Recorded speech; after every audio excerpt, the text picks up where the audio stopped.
কিয়ামতের দিন কোন বুড়ো মানুষ বেহেশতে যাবে না, সব যুবকরা যাবে। বেহেশতে যাবে কারা? বুড়োরা বোধহয় ভয় পেয়ে গেছেন। রাসূল পাক সাল্লাল্লাহু আলাইহি ওয়াসাল্লাম বলেছেন, আমার কথা না, হুজুর বলেছেন কোন বুড়ো মানুষ বেহেশতে যাবে না, কোন কালো মানুষ বেহেশতে যাবে না। এখন রাসূল যদি বলেন তার কথাই তো আইন। হুজুর বলেন কালো মানুষ বেহেশতে যাবে না, একটা কালো মানুষ কান দিয়ে তো পড়েই গেছে। হুজুর বলেন কেঁদো না, তুমি যখন বেহেশতে যাবে চাঁদের মতো সুন্দর চেহারা নিয়ে বেহেশতে যাবে। বুড়ার কান্না দেখে হুজুর বলছেন কেঁদো না, তুমি যখন বেহেশতে যাবে আল্লাহ তোমার যুবক বানায় পাঠায় দিবে। যেহেতু বেহেশত হচ্ছে যুবকদের জন্য, সুবহানাল্লাহ ওয়া বিহামদিহি, অত নাজ নিয়ামত, অত আনন্দ, বুড়া মানুষে তো খাইয়ে খুইয়ে বেহেশত নষ্ট করে ভালো হবে। এই জন্য যৌবন দরকার, স্বাস্থ্য দরকার বেহেশত উপভোগ করার জন্য। সেই জন্য বেহেশতে যাবে কারা? তরুণেরা যাবে। কারা যাবে? তরুণ তরুণী দিয়ে আল্লাহ পাক বেহেশত ভরে ফেলবেন, সুবহানাল্লাহ। আমার তরুণেরা, যুবকেরা শোনো, রাসূলুল্লাহ তোমাদের কত সম্মান দিয়েছেন। কে সম্মান দিয়েছেন? রাসূলুল্লাহ।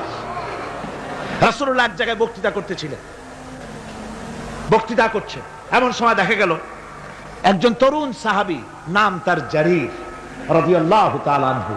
চাঁদের মতো চেহারা তার ছিল, খুব সুন্দর চেহারা ছিল তার। হযরত জারীর বসতে না পেরে জায়গা পায় না, দাঁড়ায় আছে। রাসূল নিজের গায়ের চাদরটা খুলে জারীরের দিকে নিক্ষেপ করলেন, বললেন জারীর দাঁড়িয়ে আছো, আমার চাদরের উপরে বসো। সুবহানাল্লাহ। হযরত জারীর রাসূলুল্লাহর চাদর নিয়ে চুমা খাইতে লাগলেন আর বললেন আকরামাকাল্লাহ কামা আকরামতানি ইয়া রাসূলুল্লাহ। হে রাসূল, আল্লাহ আপনার সম্মান আরো আরো অনেক বাড়িয়ে দিক, যেমন আপনি আমাকে মর্যাদা দিলেন। হে রাসূল, আপনার চাদরে পৃথিবীর কোন মানুষ বসতে পারে? আমার তরুণ ভাইয়েরা, আমার যুবক ভাইয়েরা, তোমাদেরকে রাসূল মহব্বত করতেন, ভালোবাসতেন সবচেয়ে বেশি। তোমরা আজ বাতিলের শিকার। কার শিকার? বাতিলের শিকার। তোমাদেরকে কি দেওয়া হয় যে সব রাজনৈতিক দলের যুবক যারা তোমরা এখানে আছো, জিজ্ঞেস করি তোমাদের নেতারা তোমাদেরকে কি দেয়? দেয় অস্ত্র, দেয় টাকা, দেয় নারী ভোগ করার জন্য পয়সা, তোমাদের চরিত্র ধ্বংস করার জন্য সব রকমের হাতিয়ার তুলে দেয়। তোমাদের হাতে শোভা পায় কলম, হাতে শোভা পায় খাতা, হাতে শোভা পায় বই। বই খাতা কলমের পরিবর্তে তোমাদের নেতারা তোমাদের হাতে তুলে দেয় স্টেন গান, তুলে দেয় হেরোইন, তুলে দেয় টাকা। এরা তোমাদের নেতা নয়, এরা তোমাদের জীবনের দুশমন। জোরে বললে না কি?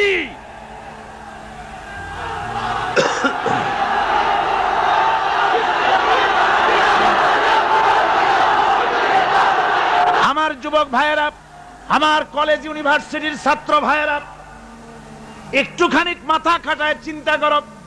তোমার নেতারা যারা ঢাকা থেকে আসে বা এখানে বাস করে, ওই নেতারা যখন রাজনৈতিক প্রোগ্রাম করতে আসে তখন কি একবারের জন্য তোমাদেরকে বলে ও ছেলেরা তোমরা কি নামাজ ঠিক মতো পড়ো কিনা? বলে?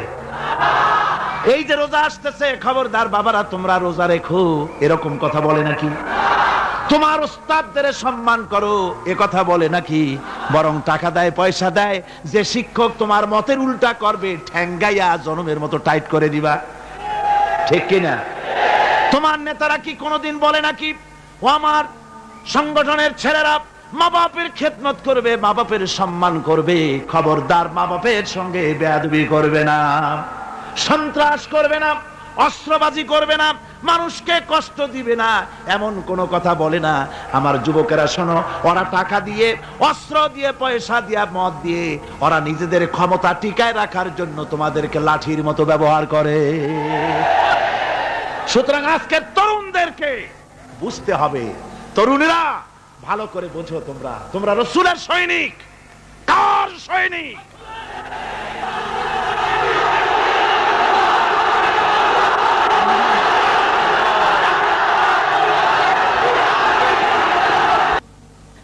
তরুণেরা, যুবকেরা, তোমাদের এগিয়ে আসতে হবে, নির্যাতিত মানবতার পাশে তোমাদেরকে দাঁড়াতে হবে।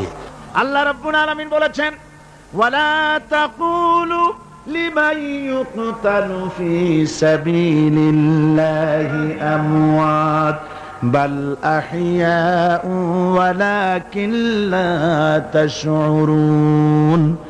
আল্লাহ রাব্বুল আলামিন বলেন, আমার রাস্তায় যারা নিহত হয়েছে, আমার রাস্তায় যারা জীবন দিল, ওরা মরে গেছে এই কথা তোমরা বলো না, ওরা জিন্দা। ওরা কি? আমার রাস্তায় আমার দিন প্রতিষ্ঠার জন্য, মানবতার মুখে হাসি ফুটাবার জন্য, নির্যাতিত মানবতার গোলামীর জিনজির থেকে তাদেরকে বাঁচাবার জন্য সংগ্রাম করতে গিয়ে যারা জীবন দিল, ওরা মরে নাই, ওরা জিন্দা। ওরা কি? জিন্দা। আল্লাহ বলেন, আল্লাহ পাক বলেন, ওরা জিন্দা তোমরা জানো না, আমার কাছ থেকে তারা রিজেক্ট প্রাপ্ত হয়। যারা শহীদ হয়, শাহাদাতের কথা শুনে যাদের ভয় লাগে, অস্ত্রের খোঁচা খায়া, গুলি খায়া, বায়োনেট খায়া, ড্যাগারের গুতা খায়া মরা, জানি কত যন্ত্রণা। নবীজি বলতেছেন, আন আবি হুরায়রা রাদিয়াল্লাহু তাআলা আনহু আন্না রাসূলুল্লাহ সাল্লাল্লাহু আলাইহি ওয়াসাল্লাম মা ইয়াজিদু শাহীদু মিন মাসিল কাতল কামা ইয়াজিদু আহাদুকুম মিন মাসিল কারছা। তিরমিজি, নাসাই। আল্লাহ নবী বলেছেন, হযরত আবু হুরায়রা হাদিসটি বর্ণনা করেছেন, নবীজি বলেছেন, শাহাদাতের মওত হলো তোমাদের কেউ যদি আরেকজনকে একটা চিমটি কাটে, ওই চিমটি কাটায় যতটুকুন যন্ত্রণা, শাহাদাতের মওতের এর চাইতে বেশি কিছু যন্ত্রণা নয়। শাহাদাতের মওতটা হচ্ছে একটা সেতু। এটা কি সেতু? এটা ব্রিজ। এপারে দুনিয়া, ওপারে আল্লাহ। সুবহানাল্লাহ ওয়া বিহামদি। মরার সাথে সাথে দিদার ইলাহি নসিব হয়ে যাবে। সুবহানাল্লাহ ওয়া বিহামদি। সাহাবায়ে কেরাম, আপনি চিন্তা করেন, তাদের মা, বাবা, বিবি, বাল বাচ্চা, সন্তান সবকিছুকে ফেলে রেখে আল্লাহর দ্বীনের জন্য রক্ত দিতে পেরেছেন। কি কারণে? জীবনকে তাদের কাছে তুচ্ছ মনে হয়েছে। এই জীবন জীবন নয়, ওই জীবনই তো সবচেয়ে সেরা জীবন, যে জীবনে আমার মাওলা আমার উপরে খুশি হয়ে যাবে। সুবহানাল্লাহ। আমার মাবুদ আমার উপরে খুশি হয়ে যাবে। ওইটা হচ্ছে সবচেয়ে নিয়ামতের মওত।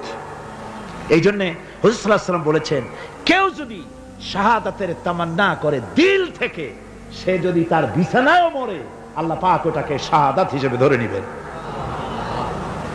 হযরত ওমর রাদিয়াল্লাহু তাআলা আনহু দোয়া করতেন, আল্লাহুম্মা রযুকনি শাহাদাতান ফি সাবিলিক ওয়াজআল মাউতি ফি বালাদি রাসূলিক। আয় আল্লাহ, তুমি দয়া করে মেহেরবানি করে আমাকে শাহাদাতের পেয়ালা পান করাও। শাহাদাতের মওত সবচেয়ে নিয়ামতের মওত। কিয়ামতের দিন এই শহীদ তার আত্মীয় স্বজনের ব্যাপারে 70 জন লোকের ব্যাপারে আল্লাহর কাছে সুপারিশ করার মতো পাওয়ার লাভ করবে শহীদ। ভাইরা, এই শাহাদাত নসিব হওয়ার জন্য তামান্না আমাদের দিলের মধ্যে থাকা উচিত। আল্লাহর দ্বীন প্রতিষ্ঠার জন্য প্রয়োজনে আমরা জান দিব, মাল দিব। পারবো না? পারবো কিনা? আমার ভাইরা, আব্দুল উজ্জা মক্কা শরীফে বাড়ি, 20 বছরের যুবক, কলিজার মধ্যে সবসময় চায় এতিম মানুষ, বাপ মারা গেছে একেবারে ছোট অবস্থায়, খুব গরিব। চাচা তাকে বড় করেছে, চাচা তাকে ঘর দিয়েছে, বাড়ি দিয়েছে। বুখারীর হাদিস, বুখারী শরীফে এসেছে। বাড়ি, ঘর, জায়গা, জমি, সোনা দানা, টাকা পয়সা, উট ঘোড়া সব দিয়েছে, প্রতিষ্ঠিত করে দিয়েছে। কিন্তু আব্দুল উজ্জা শান্তি পায় না। রাসূল পাক সাল্লাল্লাহু আলাইহি ওয়াসাল্লাম দ্বীনের দাওয়াত দিচ্ছেন, মন চায় তাওহীদের এই সূরা সেও পান করে, কিন্তু চাচার ভয়তে পারে না। মনটা চাচ্ছে, আহা, চাচা যদি ইসলাম কবুল করতো তাহলে আমার জন্য ব্যাপারটা সহজ হয়ে যেত। এভাবে চিন্তা করতেছে। হঠাৎ একদিন রাসূল পাক সাল্লাল্লাহু আলাইহি ওয়াসাল্লাম হিজরত করলেন। এরপরে আব্দুল উজ্জার ধৈর্যের বাঁধ ভেঙে গেল।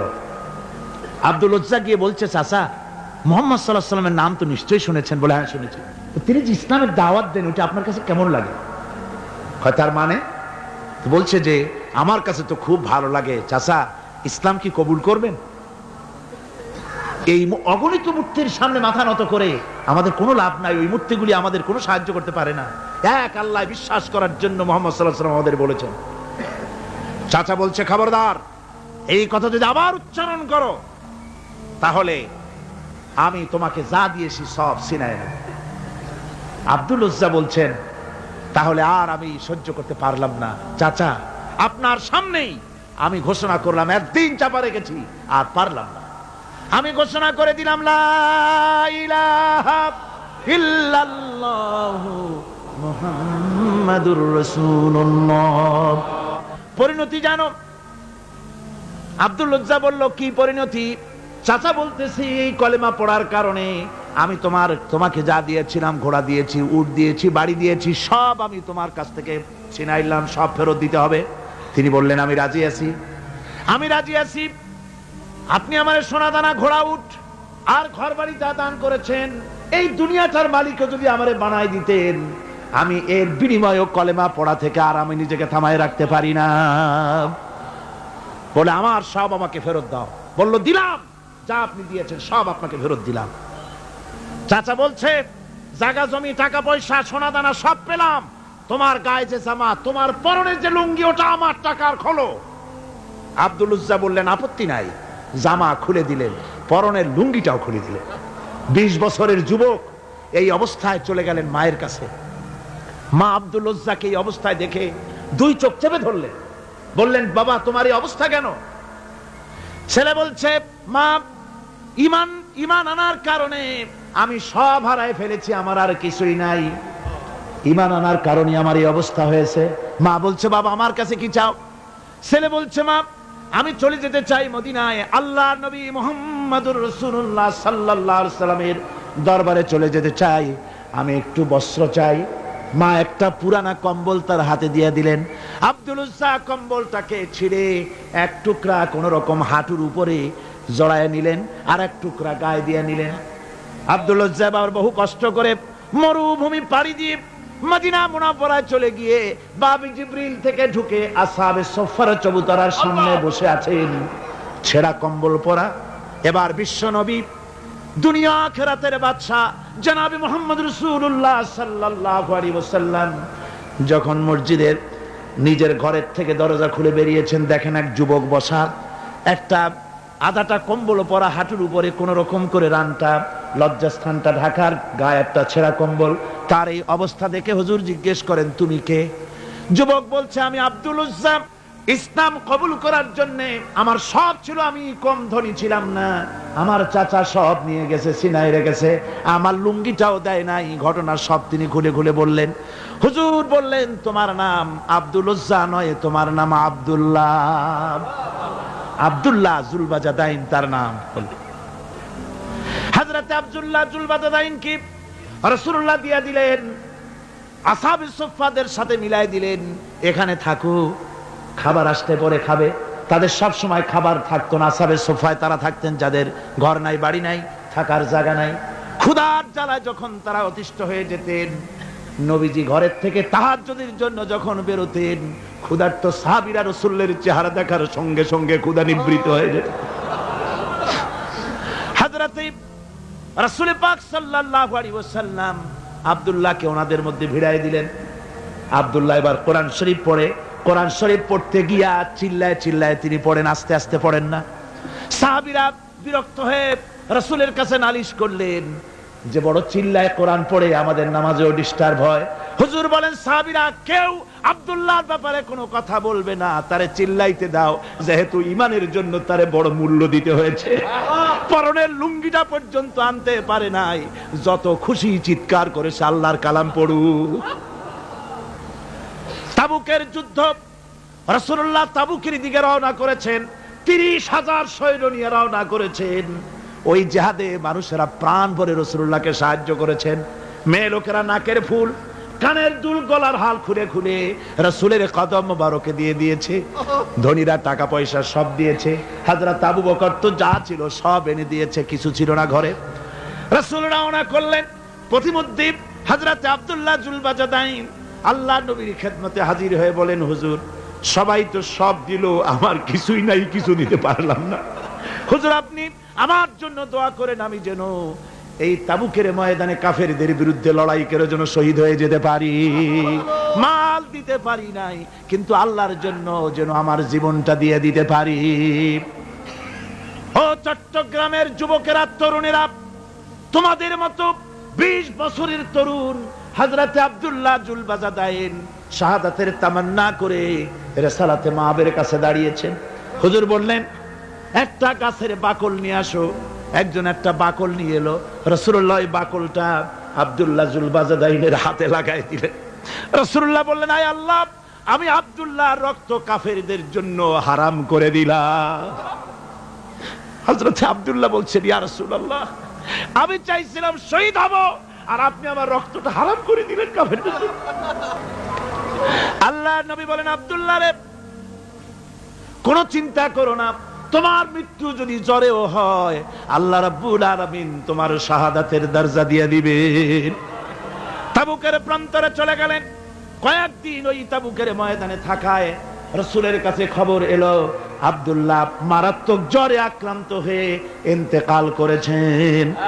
রাসূলুল্লাহ বললেন আমি জানাজা পড়াবো। হযরতে আব্দুল্লাহর জানাজা হলো গভীর রাত।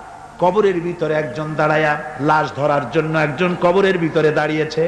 দুইজন লোকে লাশ নিয়ে আসতেছে।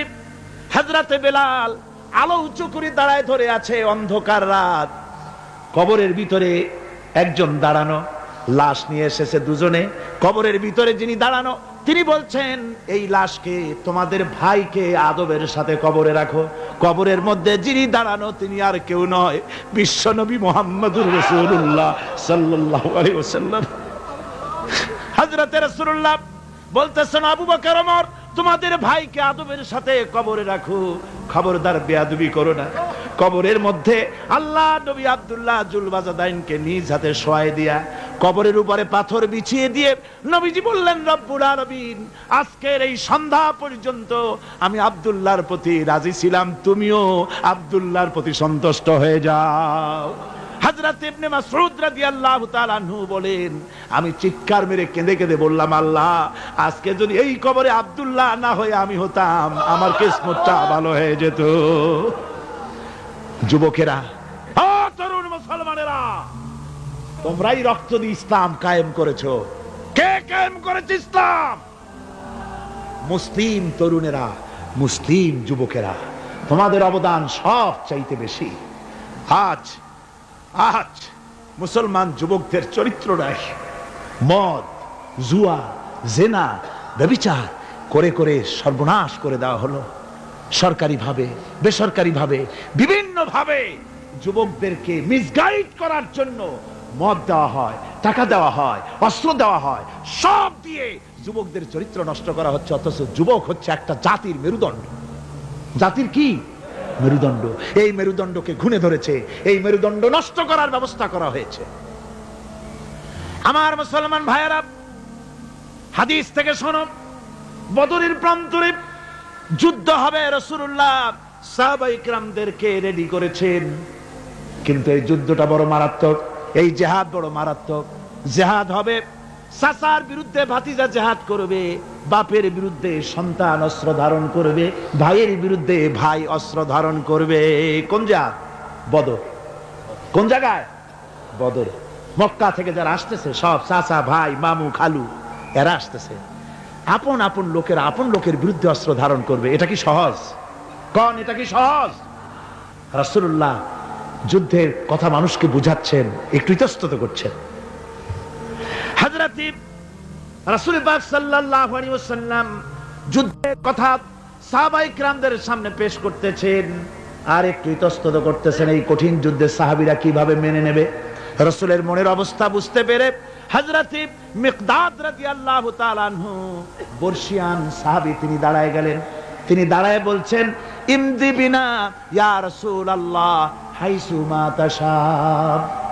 হে রাসূল, আপনি আমাদেরকে নিয়ে চলুন, আল্লাহ যেদিকে আপনাকে যেতে বলে, হাইসু মা তাশা আয় হাইসু মা আমারাকাল্লাহ, যেদিকে আল্লাহ আপনাকে যেতে বলেন আমাদেরকে নিয়ে আপনি সেদিকে চলেন।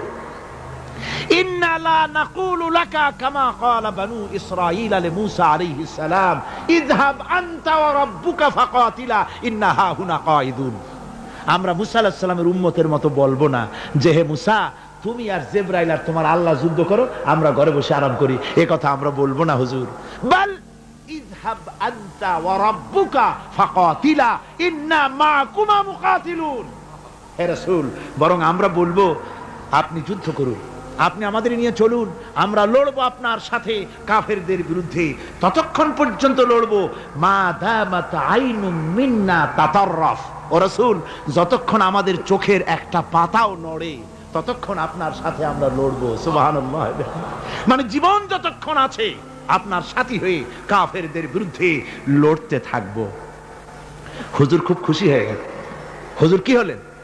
দারুণ খুশি হয়ে গেল। আল্লাহ নবী খুশি হয়ে বললেন ও সাহাবীরা, তোমাদের মানসিক অবস্থা যখন এই কুম উরকুবু বিনা ইলা জান্নাতিন জান্নাতুন আরদুহা কারদিস সামাওয়াতি ওয়াল আরদ। ও সাহাবীরা, তোমাদের মানসিকতা যখন এমন, তখন আমার সাথে তোমরা দাঁড়াও, আমার সাথে ওঠো, আমার সাথে চলো জান্নাতের দিকে। রাসূলুল্লাহ বলছেন আমার সাথে চলো বেহেশতে। কোন বেহেশত? এমন বেহেশত যে বেহেশতের বিশালতা আর প্রশস্ততা ওই বিশাল আকাশ আর জমিনের চাইতেও বেশি। এই বিরাট জান্নাতের দিকে চলো আমার সাথে। ফাকামা উমাইর বিন হামান ওয়া কানা ইয়াকুলুত তামার। যুবকেরা, তোমাদের মতো তরুণ, তোমাদের মতো এক যুবক যার নাম উমাইর, তিনি দাঁড়িয়ে গেলেন, হাতে ছিল খোরমা, খোরমা খাচ্ছিল। দেখেন না, বক্তৃতা হয় মাঠে, ওয়াজ নসিহত হয়, আর যুবকেরা দাঁড়ায় দাঁড়ায় বাদাম খায়, হয় না? ওই সাহাবী ওই সময় তো বাদাম টাদাম হয়তো পায় নাই, খোরমা খাচ্ছে, খোরমা চাবাচ্ছে, বিচি ফালাই দিতেছে, আর এইভাবে খাচ্ছে আর হুজুরের কথা শুনছে। হুজুরের কথা শুনে উমাইর বলছেন বাহ বাহ। এটা একটি আঞ্চলিক শব্দ, এর অর্থ হচ্ছে আয়মা আযমাহু ওয়া মা আহসানাহু। হে রাসূল, আপনি কত সুন্দর কথা বললেন, আপনি কি বিশাল কথা বলেছেন, কত বড় কথা বলেছেন। জিহাদ করলে, জান দিলে এমন বেহেশত পাবো, জান্নাতুন আরদুহা কারদিস সামাওয়াতি ওয়াল আরদ, যে বেহেশতটা হবে ওই বিশাল আকাশের চাইতেও বিস্তীর্ণ, এমন বেহেশত পাবো। ওয়াল্লাহি লাউ কুনতু হাইয়ান হাত্তা আকুলাহুন্না ইন্নাহা লাহায়াতুন তাওয়িলা। আল্লাহর কসম, আমি যদি হাতের সবগুলি খোরমা খেতে যাই তাহলে তো অনেক সময় লাগবে, বেহেশতে যেতে দেরি হয়ে যাবে, অনেক দেরি হয়ে যাবে বেহেশতে যেতে। ফারামা বিহিন্না, হাতের সবগুলি খোরমা তিনি ফেলে দিলেন। ও যুবকেরা, হযরত ওমর তোমার মতো যুবক খোরমা খাওয়া সহ্য করলেন না আল্লাহর জান্নাতে যাওয়ার লোভে। জান্নাতে যেতে দেরি হয়ে যাবে, আল্লাহর সঙ্গে দিদার করতে দেরি হয়ে যাবে, এই মনে করে হাতের খোরমাগুলি ফালায় দিলেন, জিহাদের ময়দানে ঝাঁপায়ে পড়লেন। হাদিস শরীফে এসেছে উমাইর জিহাদ করে বেশ কিছু কাফেরদেরকে নিহত করে নিজেও শহীদ হয়ে গেলেন। রাসূলুল্লাহ বদরের শহাদাদের জানাজা করার সময় একজন সাহাবী বলে দিলেন, হুজুর এই সেই উমাইর, আপনি যখন বেহেশতের কথা বলছিলেন, খোরমাগুলি খাওয়ার তর সহ্য হয় নাই বেহেশতে যাওয়ার জন্য, এই সেই উমাইর। আল্লাহর নবী উমাইরের কাছে দাঁড়ায় আঙ্গুল দিয়ে তার শরীরের দিকে দেখায় বললেন, ইন্নাকা মিন আহলিহা। ও যুবক, যেই বেহেশতের জন্য খোরমা খাওয়ার সময় তুমি পাও নাই, আমি নবী সাক্ষী দিচ্ছি তুমি অবশ্যই সেই বেহেশতের অধিবাসী, ওই বেহেশত তোমার জন্য। সুবহানাল্লাহ। আমার ভাইরা, কিয়ামতের দিন এই জান্নাত আল্লাহ রাব্বুল আলামিন দান করবেন ওই সব লোকদের জন্য যারা জান দিবে, মাল দিবে, রক্ত দিবে আল্লাহর দ্বীনের জন্য। কিসের জন্য? আল্লাহর দ্বীন কায়েমের জন্য। যারা জান মাল ওয়াকফ করে দেবে, জীবনকে উৎসর্গ করে দেবে, তাদের জন্য আল্লাহ পাক এই বিরাট নিয়ামত রেখেছেন। তরুণদের বলতে চাই, যুবকদের বলতে চাই, আর বাতিলের পেছনে ঘুরো না, আর তোমার ওই সব নেতাদের পেছনে ঘুরো না যারা নিজেরাও নামাজ পড়ে না, তোমাকেও নামাজের কথা বলে না। ওরা নিজেরা মিথ্যা কথা কয়, তোমরা টের পাও না? কি বলেন, টের পাওয়া যায় না? মারামারি করে নিজেরা আর বদনাম দেয় অপরের উপরে। চোখের সামনে যারা এরকম পারে, চোখের সামনে যারা এরকম পারে, তাহলে রাত দিন 24 ঘন্টা তাদের আমলটা কেমন? এদের পেছনে ঘুরে কোনো লাভ নাই। কোনো লাভ আছে? হ্যাঁ, একটা লাভ আছে। সেই লাভটা হচ্ছে টাটকা কিছু সুখ পেতে পারো, কিছু মদের টাকা, কিছু হোটেলের টাকা, কিছু পরের মেয়ে নিয়ে ঘোরার টাকা, কিছু ভ্রমণের টাকা, কিছু অস্ত্রপাতি, কিছু ত্রাস সৃষ্টি করা। আর ত্রাস সৃষ্টি করবা, কয়টা অস্ত্রের মালিক হইছো? যুবক, তরুণ, বিপদগামী তরুণদের বলবো, সরকার অননুমোদিত অস্ত্র যাদের কাছে আছে, শুনে রাখো, এই অস্ত্র কাউকে ক্ষমা করে না। এই অস্ত্র কাউকে ক্ষমা করে না। সাপ পোষার মতো, যে সাপ তুমি দুধ কলা দিয়ে পোষো, ওই সাপ তোমাকে আবার দংশন করবে। ওঝা মরে না মরে না? সাপ খেলা যারা দেখায় তারা মরে কিনা? ওই সাপেই তাকে কাটে।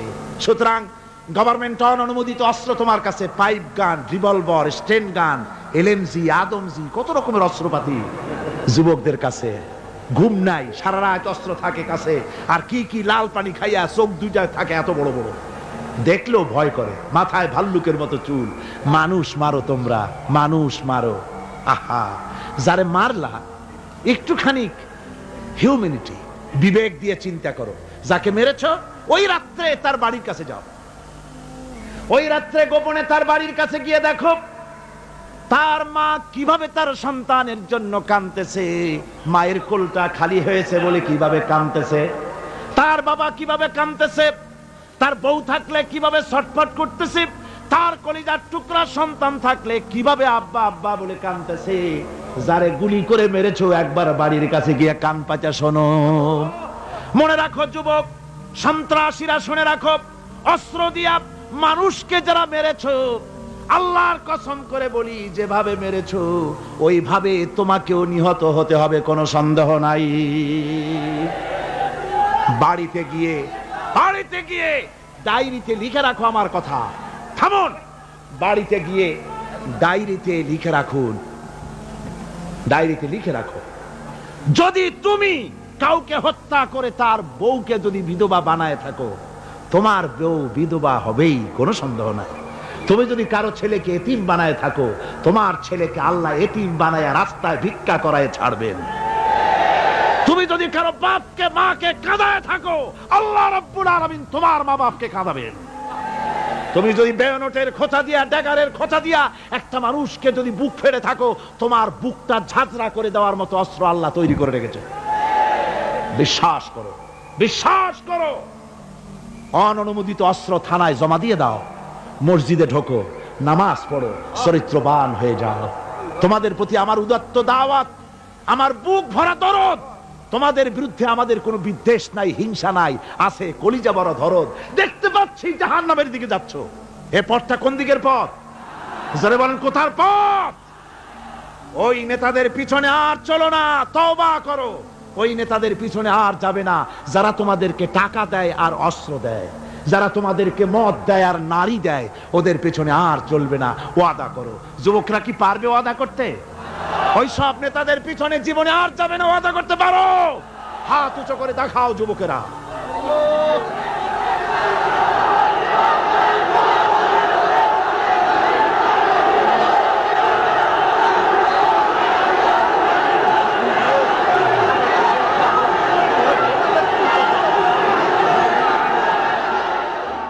সুতরাং ইসলামকে জমিনে টিকিয়ে রাখার জন্য চাই সংগ্রাম।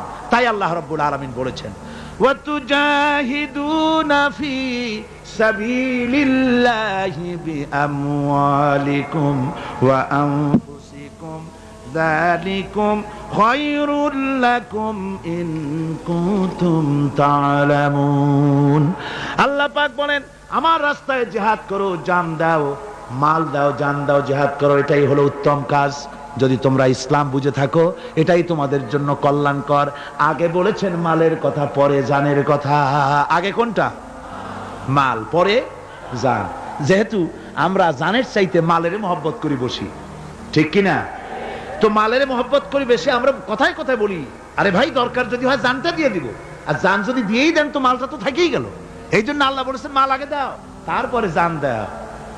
আমরা খুব চালাক, আমরা জান দিতে প্রস্তুত, মাল দিতে প্রস্তুত নই। একবার একটা লোক যাচ্ছে রাস্তা দিয়ে, সাথে তার প্রিয় কুকুর। কুকুরটা জিহ্বা বেরিয়ে গেছে, মরে যাচ্ছে। কুত্তার মালিক কাঁদতেছে। একজন লোক এসে বলে, ভাই তুমি কাঁদো কেন?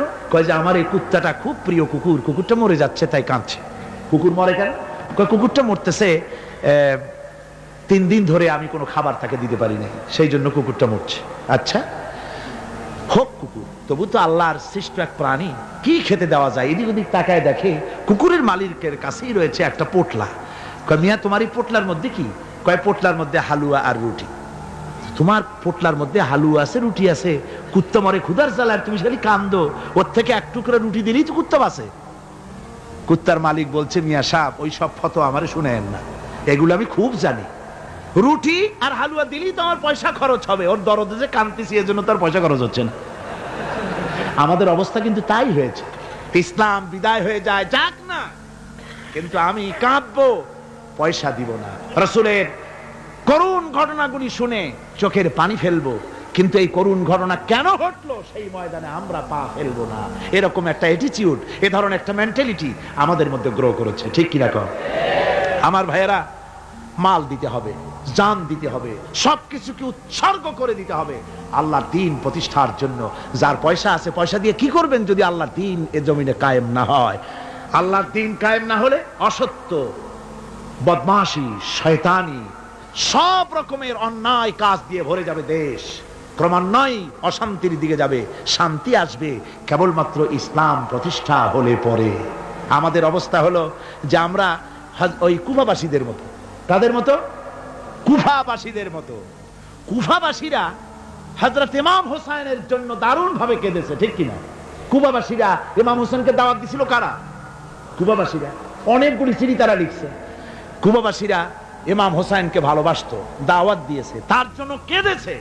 কিন্তু কুফাবাসীদের চোখের পানিটা ছিল ইমাম হোসেনের জন্য, আর অস্ত্র, টাকা পয়সা, শক্তি সবটা ছিল এজিদের জন্য। কথা বুঝতে পেরেছেন? কুফাবাসীদের মতো অবস্থায় আমাদের হয়েছে। কুফাবাসীদের হযরত ইমাম হোসেনের জন্য তারা শুধু চোখের পানি ফেলেছে, আর টাকা পয়সা অস্ত্রপাতি যা ছিল সব ছিল তাদের এজিদের জন্য। আমাদের অবস্থাও তাই। আমরা ইসলামের জন্য শুধু চোখের পানি ফেলি, আর যখন ভোট দেই তখন ইসলাম যারা চায় না তাদেরকেই ভোট দেই। ঠিক কিনা? আমাদের টাকা, আমাদের পয়সা, আমাদের ইলেকশন, আমাদের হরতাল, আমাদের ধর্মঘট সবকিছু হচ্ছে ইসলাম যায় না, যারা চায় না তাদের জন্য। আর ইসলামের যখন কথা বলি, ইসলামের কথা শুনলে শুধু চোখের পানিটাই ছাড়ি, মোহব্বত চোখের পানি দিয়া শেষ করে দিই, আর কিছুই করি না।